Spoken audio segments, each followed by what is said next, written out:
Hello all, welcome back. இன்றைக்கி வீடியோவில் நான் சில ட்ரெடிஷ்னல் ரெசிபீஸ் எல்லாம் ட்ரை பண்ணேன். ஸோ அதை வந்து உங்களோட நான் ஷேர் பண்ணிக்க போகிறேன். அண்ட் நாங்கள் புதுசாக ஆர்டர் பண்ணியிருந்த டைனிங் டேபிள் கரெக்டாக அன்றைக்கி வந்துருந்துச்சு. உகாதி அன்றைக்கி வந்துருந்துச்சு. நாங்கள் டெலிவர் பண்ண சொன்ன டேட் வேறு, ஆனால் அது அன்றைக்கி ரொம்ப நல்ல நாள் அன்றைக்கி வந்துருந்துச்சு. ஸோ அதை அன்பாக்சிங் வீடியோவும் உங்கள்கிட்ட காமிச்சிடலான்னு. இந்த டைனிங் டேபிளில் ஒரு ஸ்பெஷாலிட்டி என்னென்னா, இது ஒரு கொலாப்சபிள் டைனிங் டேபிள். அதாவது ஸ்பேஸ் சேவிங்னு சொல்லலாம். நம்ம வேணும்னா அதை ஓப்பன் பண்ணி வச்சுக்கலாம், இல்லாட்டி மடித்து வச்சுக்கலாம். வுட்டன் ஃபர்னிச்சர் தான் இது, 100% பியூர் வுட்டு. ஸோ சேர்ஸ் எல்லாம் நம்ம மடிக்க முடியாது, பட் டேபிளை நீங்கள் வேணும்னா ரொம்ப ஈஸியாக மடித்து வச்சுக்கலாம். ஸோ இந்த மாதிரி மடிச்சுட்டு நீங்கள் அதை ஆஃபீஸ் டேபிளாகவும் யூஸ் பண்ணிக்கலாம், இல்லை ஃபுல்லாக ஓப்பன் பண்ணிவிட்டு நீங்கள் டைனிங் டேபிளாகவும் யூஸ் பண்ணிக்கலாம். டைனிங் டேபிளுக்கு இது ரொம்ப பக்காவாக இருந்தது அண்ட் பார்க்குறக்கும் ரொம்ப க்யூட்டாக இருந்தது. And we are happy with the purchase. இதோட பையிங் லிங்க் நான் டிஸ்கிரிப்ஷனில் தரேன், வேணும்னா செக் பண்ணி பாருங்கள்.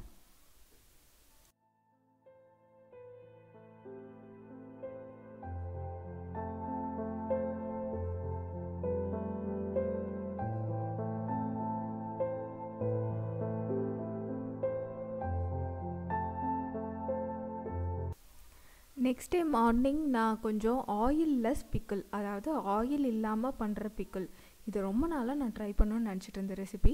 யூஸ்வலாக கேரளா சைட் பார்த்திங்கன்னா uppilitathu அப்படின்னு சொல்லுவாங்க.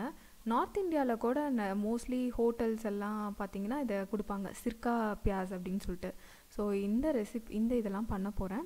அப்புறம் ராகியில் பண்ணுற நம்ம சிமிலி உருண்டை, நம்ம கிராமத்து ஸ்டைல் ஸ்நாக்ஸு. ஸோ இதை ரொம்ப நாளாக ட்ரை பண்ணணுன்னு நினச்சதை நான் இன்றைக்கி பண்ண போகிறேன். ஸோ இன்றைக்கி காலையிலேயே நம்ம சிம்பிளாக ஒரு பிரேக்ஃபாஸ்ட்டு பண்ணிவிட்டு லஞ்சும் இன்றைக்கி ஃபுல்லாக சிம்பிளாக தான் இருக்க போகுது. இன்றைக்கி காலையில் ஒரு ஒயிட் குருமா, எல்லா வெஜிடபிள்ஸும் வீட்டில் இருந்தது. ஸோ எல்லாம் மிச்சம் பாதி போட்டுட்டு பாதி வச்சுருப்போம் இல்லையா, அந்த மாதிரி இருந்தது. ஸோ நான் அதை எல்லாத்தையும் போட்டு ஒயிட் குருமா, அந்த ஒயிட் குருமா ரொம்ப சிம்பிள். தேங்காய், கேஷ்யூ நட்டு, கொஞ்சம் பச்சை மிளகா இதெல்லாம் அரைச்சி ஊற்றி அந்த காய்கறியெல்லாம் வெந்ததுக்கப்புறம் அந்த குருமா ஊற்றி அதை ஒரு கொதி வந்தோன்னா ஆஃப் பண்ணிடணும், அவ்வளோதான். ரொம்ப சிம்பிள். இது சப்பாத்திக்கு, தோசைக்கு ரொம்ப சூப்பராக இருக்கும் அண்டு ஹெல்த்தியும் கூட, நிறைய வெஜிடபிள்ஸ் எல்லாம் போட்டிருக்கனால. ஸோ காலையில் பிரேக்ஃபாஸ்ட் முடிஞ்சதுக்கப்புறம் பார்த்திங்கன்னா இந்த நம்மளோட பிக்கிள்ஸ்க்கு, ஆயில்லெஸ் பிக்கிள்க்கு நம்ம என்ன பண்ணோம் அப்படின்னு பார்த்துடலாம். அதுக்கு ஒரு 1 லிட்டர் தண்ணிக்கு நான் மெஷர்மெண்ட் சொல்கிறேன். 1 லிட்டர் தண்ணியை கொதிக்க வச்சுட்டு அதில் வந்து உப்பு 1 spoon and vinegar 1 table spoon இதெல்லாம் போட்டு நல்லா கொதிக்க வச்சு அதை கம்ப்ளீட்டாக ஆற வச்சிடணும். நான் வெஜிடபிள்ஸில் இன்றைக்கி என்னென்ன வெஜிடபிள்ஸில் நான் வந்து இந்த பிக்கிள்ஸ் பண்ண போகிறேன்னு பார்த்திங்கன்னா, வெங்காயம், சின்ன வெங்காயம். ஏன்னா இதுதான் நாங்கள் மோஸ்ட்லி காலையில் வந்து இந்த கூழெல்லாம், இந்த கருப்பு கவுனி அரிசி கஞ்சி பண்ணும்போது, ராகி கூழ் பண்ணும்போது இதெல்லாம் வந்து கடிச்சிக்கிறதுக்கு வெங்காயம் யூஸ் பண்ணுவோம். ஸோ அதுக்கான வெங்காயம். இது சப்பாத்தி கூட வச்சும் சாப்பிட்லாம். நீங்கள் பார்பிக்யூ இந்த மாதிரியெல்லாம் ஸ்டைலில் எதாவது பண்ணோம் அப்படின்னு நினச்சிங்கன்னா இதுக்கு இந்த மாதிரி பிக்கிள்ஸை வந்து யூஸ் பண்ணிக்கலாம். இதுக்கு காரத்துக்காக பச்சை மிளகா கொஞ்சம் தேவைப்படுது. அண்டு மாங்காயிலையும் நான் இதே மாதிரி பிக்கிள்ஸ் பண்ணலாம் அப்படின்னு சொல்லிட்டு மாங்காய் அண்ட் பைனாப்பிளில் நிறையா பேர் பண்ணி நான் நிறையா வீடியோஸ் பார்த்தேன். ஸோ அதனால் நம்ம பைனாப்பிளில் ட்ரை பண்ணலாம் அப்படின்னு சொல்லி பைனாப்பிளும் வாங்கி வச்சுருக்கேன். இதுக்கு பிக்கிள் போடுறதுக்கு தேவையான பாட்டில்ஸ் எல்லாம் நான் நல்லா க்ளீனாக வாஷ் பண்ணி எடுத்து வச்சுட்டேன். அதுக்கப்புறம் ரெஃப்ரெஷ் ஆகிட்டு வந்து பார்த்தா ஒரு பார்சல் வந்துருந்தது. இது என்னென்னா, நம்ம டைனிங் டேபிளுக்கு சேர்ஸுக்காக வாங்கின கவர்ஸ் தான். சேர் கவர்ஸ் வந்துட்டு இப்போ நிறைய டிசைன் பேட்டர்ன்ஸில் இருக்குது. ஸோ நான் அதை வாங்கி அதை ஆர்டர் பண்ணியிருந்தேன். அதுவும் கரெக்டாக வந்திருந்தது. நீங்கள் மத்தியானத்துக்கு பார்த்தீங்கன்னா சிம்பிளாக லெமன் ரைஸ் தான் பண்ணோம். ஏன்னா ரைஸ் வந்து முந்தின நாள் ரைஸ் நிறையா மிச்சம் இருந்தது. நானும் என்னோடய பையனும் மட்டும்தான். ஸோ அதனால் எதுவும் இருக்கிறதையே பண்ணிக்கலாம் அப்படின்னு சொல்லிட்டு சிம்பிளாக லெமன் ரைஸ் பண்ணிவிட்டு அதுக்கு வந்துட்டு கொஞ்சம் சிப்ஸ் வச்சுட்டோம், அவ்வளோதான். ரொம்ப சிம்பிளான லஞ்சு. இதில் மாம்பழம் சீசன் ஆரம்பிச்சிருச்சு இல்லையா, அது டெய்லி ஒரு மாம்பழம் சாப்பிடாட்டி திருப்தியாகவே இருக்கிறதில்ல. அதனால் மாம்பழம் வச்சு சாப்பிட்டோம். ரொம்ப சூப்பராக லஞ்ச் முடிஞ்சுது. அண்ட் அதுக்குள்ளேயே நம்ம காய வச்சுருந்ததெல்லாம் நீட்டாக காஞ்சிருச்சு. பாட்டில்ஸ் எல்லாம் பக்காவாக தண்ணி இல்லாமல் காஞ்சிருச்சு. அண்ட் வெஜிடபிள்ஸும் நல்லா தண்ணியில் அலசி நல்லா காய வச்சுருந்தேன், அதுவும் நல்லா காஞ்சிருச்சு. ஸோ இப்போ வந்து பிக்கிள்ஸ் பண்ண ஆரம்பிச்சிடலாம். வெங்காயத்தெல்லாம் ஃபஸ்ட்டு பாட்டிலுக்குள்ளே போட்டுட்டு ஒரு 4-5 பச்சை மிளகாயை கீறி அந்த வெங்காய பாட்டிலில் போட்டுடணும். இதுதான் காரத்துக்காக. அதுக்கப்புறம் நம்ம பண்ணி வச்சுருக்க தண்ணியை ஊற்றிடணும்.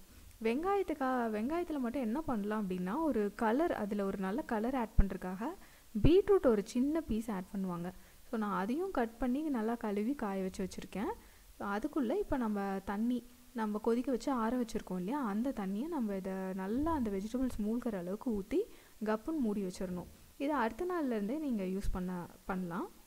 அப்புறம் மாங்காயும் இதே ப்ராசஸ் தான். நல்லா கட் பண்ணிவிட்டு, நான் தோலெல்லாம் சீவலை. அப்புறம் இதில் கொஞ்சம் நல்லா காரம் இறங்கணுங்கிறதுக்காக ஒரு பச்சை மிளகாயை நான் சின்ன சின்னதாக வெட்டி அதுக்குள்ளே போட்டுட்டேன். அதுக்கப்புறம் 4-5 பச்சை மிளகாயை ஒரு கீரல் மாதிரி போட்டு வச்சுட்டேன். இந்த நீங்கள் பச்சை மிளகாயை கூட நீங்கள் யூஸ் பண்ணிக்கலாம். சில பேர்த்துக்கு பச்சை மிளகா சாப்பிட்றதுக்கு ரொம்ப பிடிக்கும், பழைய சாப்பாட்டோட அந்த மாதிரியெல்லாம். அதுக்கு வேணாலும் யூஸ் பண்ணிக்கலாம். அப்புறம் பைனாப்பிள் வந்து ஒரு ஒரு இன்ட்ரெஸ்ட்டில் தான் நான், பைனாப்பிள் வேறு ரொம்ப டேஸ்ட்டாக இருந்தது, ஒரு இன்ட்ரெஸ்ட்டில் தான் நான் அதை பண்ணேன். இதையும் அதே மாதிரி கட் பண்ணிவிட்டு காரத்துக்காக மிளகாயெல்லாம் கீறி வச்சுட்டு அந்த தண்ணியை ஊற்றி ஃபில் பண்ணி வச்சிடணும். அவ்வளோதான், ரொம்ப சிம்பிள். இது எல்லாமே கப்புன்னு மூடி வச்சிடணும். பைனாப்பிள் கொஞ்சம் ஒரு 10 நாளுக்குள்ளே யூஸ் பண்ணிடணும். மற்றதெல்லாம் நீங்கள் 1 மாதத்துக்கு வேணாலும் வச்சுக்கலாம். நீங்கள் வேணும்னா அதை ஃப்ரிட்ஜில் கூட வச்சுக்கலாம். ஃப்ரிட்ஜில் வச்சா இன்னும் கொஞ்ச நாள் ஒரு 2-3 மாதத்துக்கு வச்சுக்கலாம். ஸோ பிக்கிள்ஸ் எல்லாம் பண்ணியாச்சு. நம்ம வந்து அடுத்த நாள்லேருந்து இது யூஸ் பண்ண ஆரம்பிக்கலாம். அதில் காரம் உப்பு எல்லாம் இறங்கியிருக்கும். நானும் ட்ரை பண்ணிவிட்டு நான் ரிவ்யூவை கண்டிப்பாக ஷார்ட்ஸில் சொல்கிறேன். எனக்கு எல்லா பிக்கிளும் ரொம்ப பிடிச்சது. பைனாப்பிள் மட்டும் சும்மா சாப்பிட்றதுக்கே ரொம்ப டேஸ்டியாக இருந்த மாதிரி இருந்துச்சு, பிக்கிளாக பண்ணி சாப்பிட்றத விட. இது கூட பார்த்திங்கன்னா இன்றைக்கி வந்திருந்த கவர்ஸ் எல்லாம் நம்ம போட்டு பார்த்துடணும் இல்லையா. ஆக்சுவலி இது வந்து ஒயிட் கலர் சீட்டு அப்படிங்கிறதுனால கண்டிப்பாக அழுக்காகிறதுக்கு ரொம்ப சான்ஸ். சின்ன பசங்க இருக்க வீடுனா கண்டிப்பாக வந்து அது அழுக்காயிடும். அப்புறம் dining table white colour seat இருக்கிறப்ப யோசிச்சு தான் பார்க்க, ஏன்னா அதில் எப்படியும் சிந்தும், ஏதாவது சிந்தும், அதை வாஷ் பண்ணவும் முடியாது. ஸோ இந்த கவர் ரொம்ப கம்ஃபர்டபுளாக இருந்தது. 4 கவரும் சேர்த்து 1200 சம்திங் அப்படின்னு நான் வாங்கினேன். இதோட லிங்க் நான் டிஸ்கிரிப்ஷனில் ஆட் பண்ணுறேன், செக் பண்ணி பாருங்கள். அண்டு ரொம்ப சாட்டிஸ்ஃபைடாக இருந்தது இந்த டைனிங் டேபிள் கவர்ஸு. இது நிறையா கலர்ஸில் இருக்குது. நான் வந்து எல்லாமே எல்லோ வித் க்ரீன் காம்பினேஷனில் தான் எங்கள் வீட்டில் இருக்கும். ஸோ அதனால் அதுக்கேற்ற மாதிரி நான் அதை மட்டும் பண்ணேன், அதை ஆர்டர் பண்ணேன். அண்ட் ஈவினிங் ஸ்நாக்ஸுக்கு பார்த்திங்கன்னா ராகி சிமிலி உருண்டை, இதை பற்றி நீங்கள் கேள்விப்பட்டிருப்பீங்க. இதை பண்ணி பார்க்கணுன்னு எனக்கு ரொம்ப ஆசை. இன்றைக்கி தான் நான் ஃபஸ்ட் டைம் ட்ரை பண்ணேன். ஸோ 1 கப்பு ராகி மாவு, அதுக்கு பார்த்திங்கன்னா ஒரு 3/4 கப்பு நிலக்கடலையை நல்லா வறுத்து அதை தோலை எடுத்து வச்சுக்கணும்.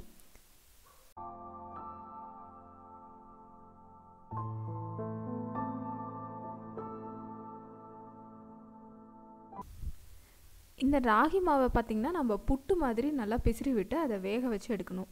இதுக்கு வந்து நான் தண்ணியிலே உப்பு கலந்து அதை நான் கலக்கி வச்சுக்கிட்டேன். இப்போ இதில் வந்து லைட்டாக நம்ம புட்டு மாவு பதத்துக்கு நல்லா அது வந்து ஈரமாக இருக்கணும், ஆனால் உதிரியாக இருக்கணும். இந்த ஸ்டேஜில் இந்த மாதிரி உதுத்து விட்டால் நல்லா வரணும். இந்த ஸ்டேஜில் நம்ம அதை பிணைஞ்சு வச்சுட்டு அதை வேக வச்சு எடுத்துக்கணும். அதுக்கு வந்து நான் ஒரு ஸ்டீமரில் வந்து இந்த மாதிரி, நீங்கள் இட்லி பானையில் கூட, இட்லி தட்டில் கூட நீங்கள் போட்டு வேக வைக்கலாம். நான் இதில் வந்து போட்டுட்டு அதை வந்து வேக வச்சு ஒரு 8 மினிட்ஸ் வேக வச்சு எடுத்து வச்சுக்கிட்டேன். இந்த மாதிரி தண்ணிக்குள்ளே இது விழுகலை, லைட்டாக கீழே விழுந்ததையும் நான் எடுத்து உள்ளே போட்டேன்.